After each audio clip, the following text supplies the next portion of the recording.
I was with this group 3 years ago. Yes, you are my family. I didn't know how close you would be to me. Our son was waiting for a liver transplant.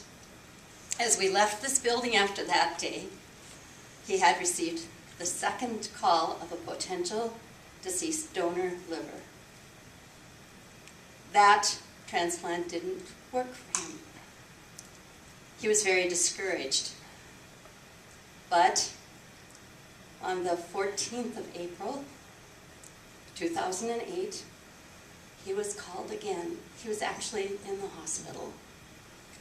Had another opportunity for a transplant.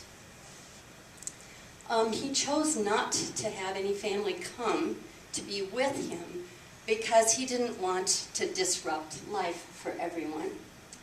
And we were very, very grateful. Our son was adopted by us, and his foster family lived in Chatfield, Minnesota, near Rochester, where he was hospitalized, and he did call his foster sister, and she was able to come and spend time. He felt that was less disruptive. We all piled in the car as soon as we were able to make the trip to Rochester.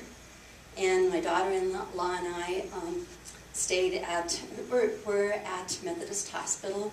We did not get to say goodbye to TJ. He was already on his way to surgery when we were able to get there. We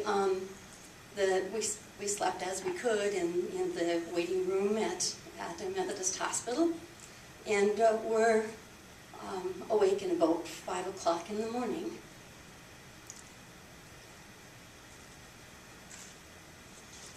TJ didn't survive.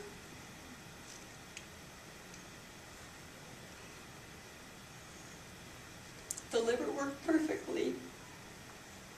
He was too sick. Out of that experience,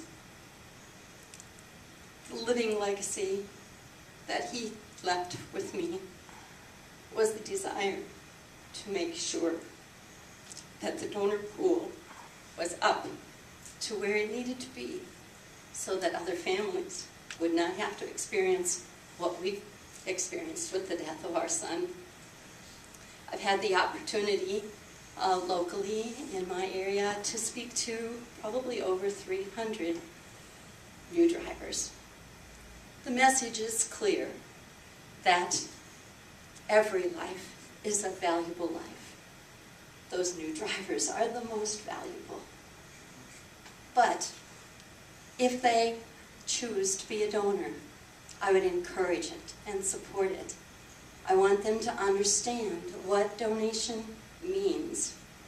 I want them to understand that just like we really wanted our son to be able to live, their families will be as supportive and anxious for them to live, and that in the event that they do have an untimely death, that their life can go on. It's an incredible experience to meet people now through LifeSource whose life has continued because of successful donation. It makes what I do so very much more meaningful, and I thank each of you for that opportunity.